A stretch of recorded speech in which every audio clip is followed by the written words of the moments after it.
Hey, what's up guys? Everyone seems to be doing reboots these days, including us with our brand new set, but we've decided in today's video to take a look at a few games that have been rebooted so we can see if we can learn a thing or two.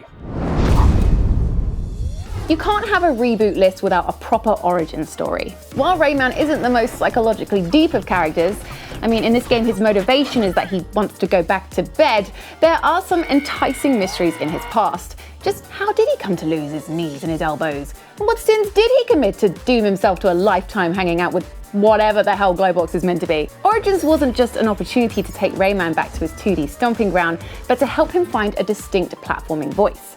If Mario is all about acrobatic grace and Sonic is all about speed, rebooted Rayman is all about elastic slapstick. Rayman's body is a jumble of appendages and it controls like that. You ricochet him off walls, steer him through chains of singing collectibles, and use enemy skulls as trampolines. And in its treasure chest chases, pixel-perfect pursuits through crumbling landscapes. It delivers some of the tensest platforming ever built. After one of these, it's your heart that'll need rebooting. To understand the brilliance of the all-time classic Pac-Man Championship Edition, you need to go back to 1980 when Pac-Man ruled the arcades, and I wasn't even alive. Well, a lot of us weren't even alive, so here's our resident old person for a recap. Ah yes, I remember Pac-Man. Knew him since he was a Pac boy. Strange, pizza-looking fellow, working day after day in those mazes. And for what? To be kept alive by a diet of pills and to be chased by the ghosts of his past. A fate that awaits us all. But back in the 21st century, where we all belong, Pac-Man received a gritty reboot, drug lords murdered his parents, and he was forced to seek his bloody revenge.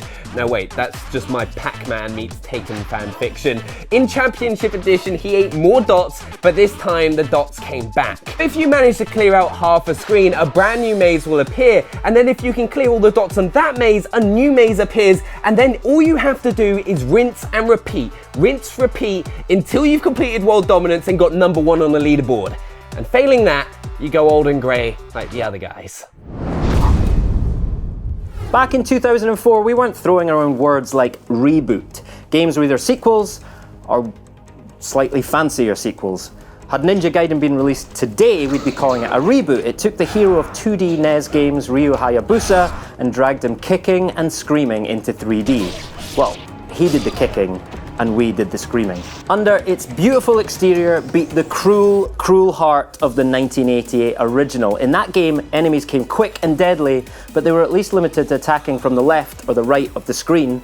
In a fully 3D world, enemies could come at you from any angle at all, and so they did, and we died again and again. Of course, Ryu was no slouch with a sword either. Now, in a lot of ways, Ninja Gaiden was really the originator of the tough-as-nails combat we've come to love in the Dark Souls series, and even a little bit in The Witcher 3 as well. Success demanded patience, quick reflexes, constant use of the block button, and the occasional bit of cheesing as well. Hey, I'll stop using the wall slash when that boss jumps off the demonic horse. Deal? If I'm being completely honest, on the surface, Hitman doesn't look like much of a reboot. In 2000, a bold man flew around the world murdering people, and in 2016, that exact same bold man is still flying around the world murdering people. Come on, let's be honest, it's 2016, dude. Couldn't they have at least updated the barcode on the back of his head with a QR code or a Snapchat ghost? In the new Hitman, you're given just 6 levels, each of them bigger than anything that came before. Whether it's an Italian harbour or an exotic Bangkok hotel, you've never had a world this detailed. Look at this Paris party mansion, for example. It almost has a toilet for every single guest. Give that toilet designer a raise. Like, come on, they're so pretty. And when Agent 47 isn't inspecting the facilities, he's drowning people. In fact, there's not a lot in this house you can't actually turn into a deadly weapon to kill everyone inside it. Just a quick test, how many different ways can we kill people in 20 seconds?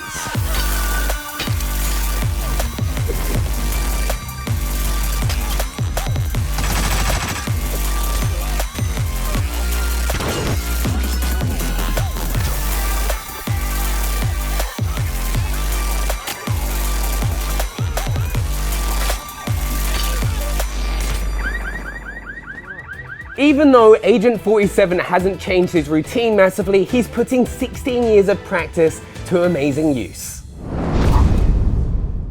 You'd struggle to find a reboot more interested in the act of retelling a story than the sands of time. Sit down, and I will tell you a tale like none that you have ever heard.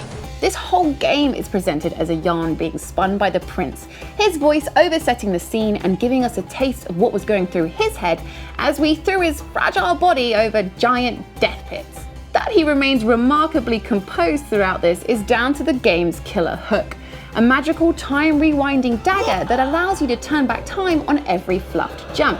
And that time you got stuck and tried something stupid.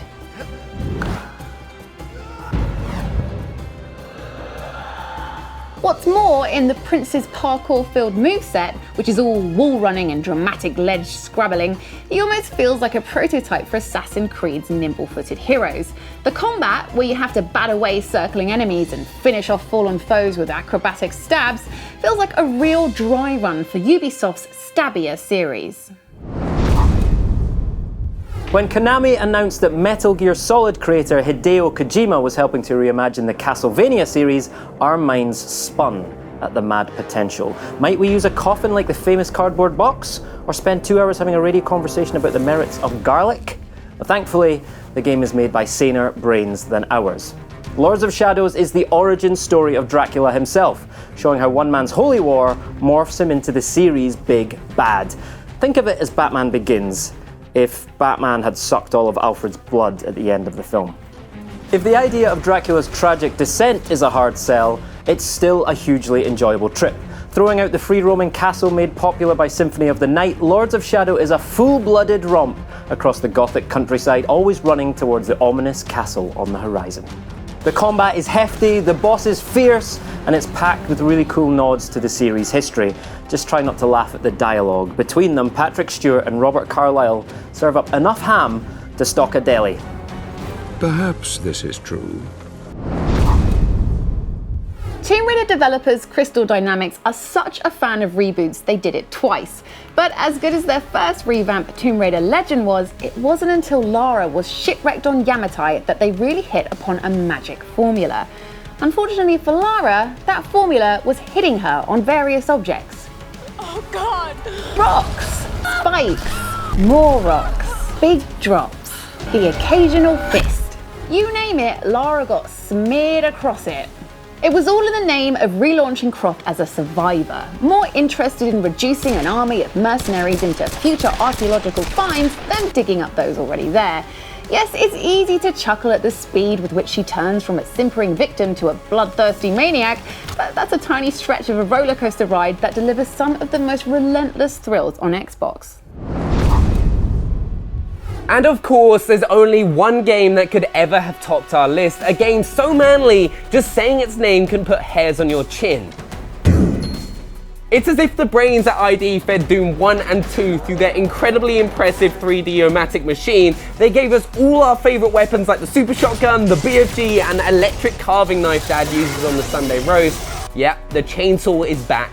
I'm so happy. More importantly, it gave us classic faces to use them on. All your favorites are here: the angry skeleton, a space hopper gone bad, the all-you-can-eat buffet abuser, this thing. Who has time to learn the proper names? Like, come on, you've got shooting to do. This isn't just a tribute act, it evolves the chaos with an athletic Doom guy who puts a 1993 hero to shame. I mean, look at that guy. Sure, he's good with a gun, but he can't even look up and down. But 23 years later, and he could be taking gold in Olympic gymnastics, he'd probably get disqualified for like beating all the judges up when they give him silver. But hey, who are we to judge when a game gets a facelift as good as this? There's no arguing. So those are our top reboots. If you've got any personal favourites, do pop them down in the comments box below and give us a like. And if you haven't already, make sure to go check out Waltar's achievements that went up yesterday and subscribe for a brand new series that's going up tomorrow at 6 PM so you don't miss it. And we'll see you guys next time. Bye. Bye.